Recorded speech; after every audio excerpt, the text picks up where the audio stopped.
9-10 मुहर्रम के दिन हजरत इमाम हुसैन अलैहिस्सलाम ने ये तस्बीह पढ़ी। जिस घर ये तस्बीह पढ़ी जाएगी उस घर का बच्चा बच्चा अरबपति बन जाएगा।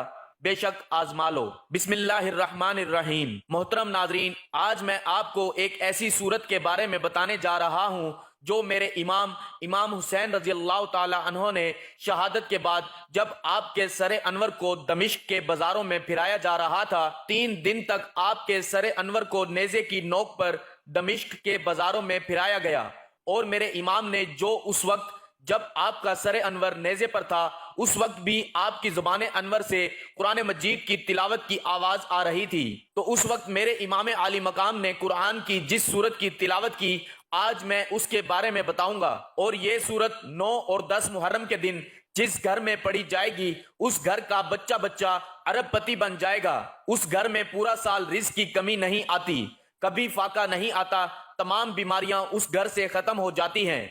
वो बड़े किस्मत वाले होते हैं जो ये सूरत 9-10 मुहर्रमुल हराम के दिन अपने घर में पढ़ते हैं या बच्चों से पढ़वा लेते हैं। बहुत ही आसान सा अमल है, बड़ा आसान सा तरीका है। जो शख्स चाहता है कि पूरा साल हर गम से मेरी हिफाजत हो जाए, हर परेशानी से मेरी हिफाजत हो जाए, हर दुख से मेरी हिफाजत हो जाए, हर आने वाली मुश्किल मेरे लिए आसान हो जाए, मेरे घर से रिज़्क का फाका, रिज़्क की तंगी हमेशा के लिए खत्म हो जाए, उस शख्स को चाहिए ये सूरत पढ़ने का एहतमाम अपने घर में जरूर कर लें। अगर आप अपने घर में रहते हैं तो घर में ये सूरत पढ़ लें। किसी और जगह रहते हैं तो तसव्वुर करके अपने घर का या उसी जगह बैठकर अपने घर में ये सूरत पढ़ने के बाद तसव्वुर में फूंक मार दें। इंशाअल्लाह इस अमल की इतनी तासीर है, इतनी ताकत है, क्योंकि ये ऐसी सूरत है जिसके बारे में इमाम हुसैन रजी अल्लाह ताला अन्हो खुद फरमाते हैं कि जो शख्स ये सूरत पढ़ता है अल्लाह ताला उसको तमाम फितनों से महफूज फरमा लेता है। और सबसे बड़ा फितना जो है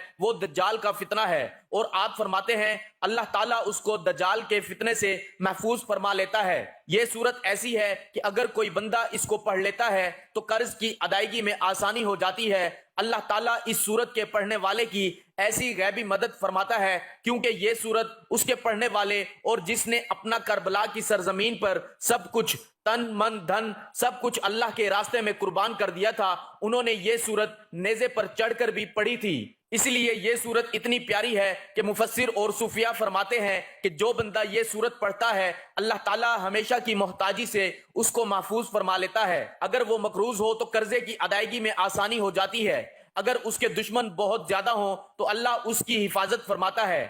हमेशा इमाम हुसैन की जगह, हमेशा इमाम हुसैन की तरह हर मैदान में उस बंदे को फतह नसीब होती है और उसी तरह हमेशा के लिए गुर्बत का खात्मा हो जाता है, जालिम से हमेशा के लिए निजात मिल जाती है।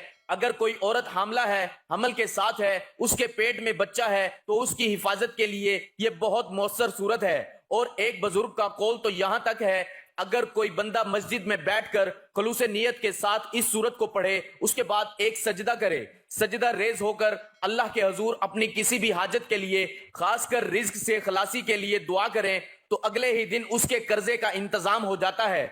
और हर सूरत में एक जुमा से दूसरा जुमा नहीं गुजरता, एक से दूसरा हफ्ता नहीं गुजरता, मतलब 8 दिन नहीं गुजरते, अल्लाह ताला उसकी हर मुश्किल को आसान फरमा देता है। और इसी तरह जो शख्स मुहर्रमुल हराम की 9 और 10 तारीख को पढ़ेगा अल्लाह ताला उस बंदे की हर मुश्किल को आसान फरमा दे।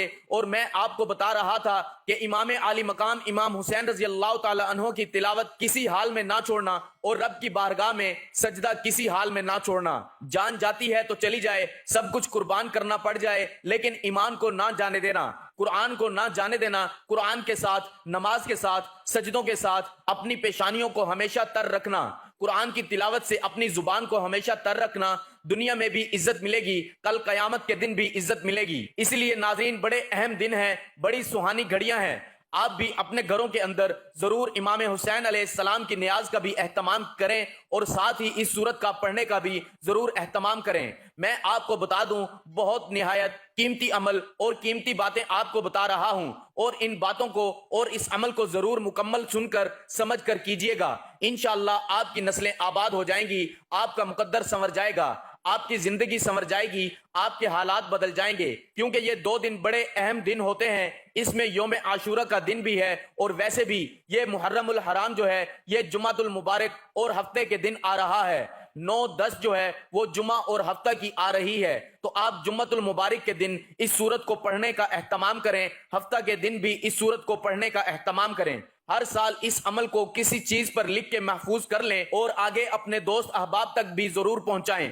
جو اس وقت مشکلات کا سامنا کر رہے ہیں، پریشانیوں کا سامنا کر رہے ہیں، ان تک بھی یہ پیغام اور یہ سورت ضرور پہنچائیں تاکہ وہ بھی اس سورت کو پڑھ کر اپنے مقدر سنوار سکیں، اپنی مشکلوں کو آسان کر سکیں، اپنی حاجتیں اللہ کی بارگاہ سے پوری کروا سکیں، کیونکہ امام عالی مقام کی شہادت تاریخ کے اندر ایسی شہادت ہے کہ اس جیسی شہادت نہ اس سے پہلے ہوئی اور نہ قیامت تک کوئی اور شہادت ہو سکتی ہے، کیونکہ امام عالی مقام کے بارے میں آقا علیہ الصلوۃ والسلام نے خود فرمایا کہ جب حضرت امام عالی مقام امام حسین رضی اللہ تعالی عنہ کی پیدائش ہوئی، آپ کی ولادت ہوئی، تو ساتھ ہی آپ علیہ الصلوۃ والسلام نے ان کی شہادت کے بارے میں آگاہ فرما دیا۔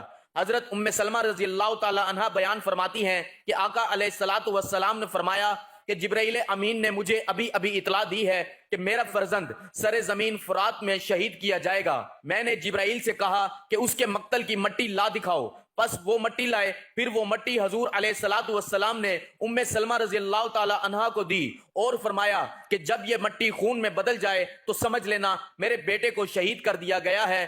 ام المؤمنین حضرت ام سلمہ رضی اللہ تعالی عنہا بیان فرماتی ہیں کہ اس مٹی کو شیشی میں ڈال لیا۔ جب امام عالی مقام ارض کربلا میں شہید ہوئے تو وہ مٹی مدینہ پاک میں خون بن گئی تھی، اور جب میں نے وہ مٹی دیکھی تو مجھے پتا چل گیا کہ آج امام عالی مقام امام حسین رضی اللہ تعالی عنہ کو شہید کر دیا گیا ہے۔ تو اس طرح سے وہ فرماتی ہیں کہ دوپہر کا وقت تھا، میں اپنے گھر میں سوئی ہوئی تھی اور حضور علیہ الصلوۃ والسلام میرے خواب میں آئے۔ آقا علیہ الصلوۃ والسلام کا سر مبارک گرد آلود تھا۔ میں نے حضور کی بارگاہ میں عرض کی، یا رسول اللہ صلی اللہ علیہ وآلہ وسلم، اس حال میں کیسے آنا ہوا؟ آقا علیہ الصلوۃ والسلام فرمانے لگے کہ میرے بیٹے امام حسین کو کربلا کی سرزمین پر شہید کر دیا گیا ہے۔ بڑی دردناک یہ شہادت ہوئی اور امام عالی مقام نے اپنے چھوٹے چھوٹے بچوں کو اللہ کے راستے میں قربان کیا، اور امام عالی مقام کے سر مبارک کو 3 دن تک دمشق کے بازاروں میں گھمایا گیا، اور یہاں تک کہ آپ کے سر مبارک کی شان یہ ہے کہ خدا کی قسم جب آپ کے سر مبارک کو 3 دن تک دمشق کے بازاروں میں گھمایا گیا تو اس وقت آپ کے بارے میں ایک راوی کہتے ہیں کہ میں نے حسین کے سر کو نیزے پر چڑھے ہوئے دیکھا، اور اس وقت دمشق میں تھا، سر مبارک کے سامنے ایک آدمی یہ سورت پڑھ رہا تھا، اور جب اللہ تعالیٰ کا ارشاد آیا، کیا تو نے نہ جانا کہ بے شک اصحاب کہف اور رقیم ہماری نشانیوں میں سے ایک عجوبہ تھے، اس آیت پر وہ پہنچتا ہے تو بلا شبہ امام عالی مقام امام حسین رضی اللہ تعالی عنہ کے سر مبارک سے آواز آتی ہے اور قرآن کی آواز آتی ہے، اور آپ یہ کہہ رہے ہوتے ہیں اصحاب کہف کے بارے میں، کہنے والوں میرا قتل کیا جانا اور میرے سر کا نیزے پر اٹھایا جانا یہ اس سے بھی زیادہ عجیب تر ہے، اور امام حسین کا قتل کیا جانا، آپ کے سر انور کو تن سے جدا کر کے نیزے پر چڑھا کر دمشق کے بازاروں میں پھرایا جانا، یہ اصحاب کہف کے واقعے سے بھی کئی عجیب تر ہے۔ اس لیے ناظرین، جو لوگ بھی یہ سورت کہف اپنے گھر میں پڑھنے کا اہتمام کریں گے، جو طریقہ ابھی میں آپ کو بتانے والا ہوں، اس طریقے کے مطابق انشاءاللہ تعالی جو کچھ بتایا ہے پیچھے میں نے، انشاءاللہ رب کائنات ضرور صدقہ حسین کا، صدقہ شہدائے کربلا ان کو خالی دامن نہیں بھیجے گا، ان کی جھولیاں آج بھر دے گا۔ اس لیے ناظرین، کئی عرصہ گزر گیا، آج بھی میرے امام حسین کا نام زندہ ہے، تا قیامت زندہ رہے گا۔ سب دوست احباب ایک بار کمنٹ میں یہ ضرور لکھیے گا، حسین زندہ باد ہے، حسین زندہ باد ہے، یزید مرد آباد ہے، یزید مرد آباد ہے۔ جو امام عالی مقام سے محبت کرنے والے ہیں وہ ضرور یہ الفاظ لکھیں گے اور اپنی محبت کا ثبوت دیں گے۔ ناظرین، میں آپ کو بتا رہا ہوں کہ آپ نے 9 اور 10 محرم الحرام کے دن یہ سورت کہف آپ نے کتنی بار پڑھنی ہے، کس طرح پڑھنی ہے۔ آپ اپنے گھر میں سب لوگ مل کر بھی پڑھ سکتے ہیں اور ایک شخص بھی پڑھ سکتا ہے، اور پھر اس کے بعد آپ نے کیا کرنا ہے یہ بھی مکمل سمجھیے گا۔ اگر کچھ نیاز کا اہتمام ہو جائے، کچھ چیز کا انتظام ہو جائے، لنگر کا انتظام ہو جائے تو فابہا، اگر نہیں تو آپ ویسے بھی اس کو صرف 1 گلاس پانی کے اوپر بھی پڑھ کر اپنے سب گھر والوں، بیوی بچوں کو پلا دیں۔ اگر آپ گھر میں نہیں تو آپ تصور میں گھر کے اوپر بھی دم کر دیں اور بچوں کے اوپر بھی دم کر دیں، اور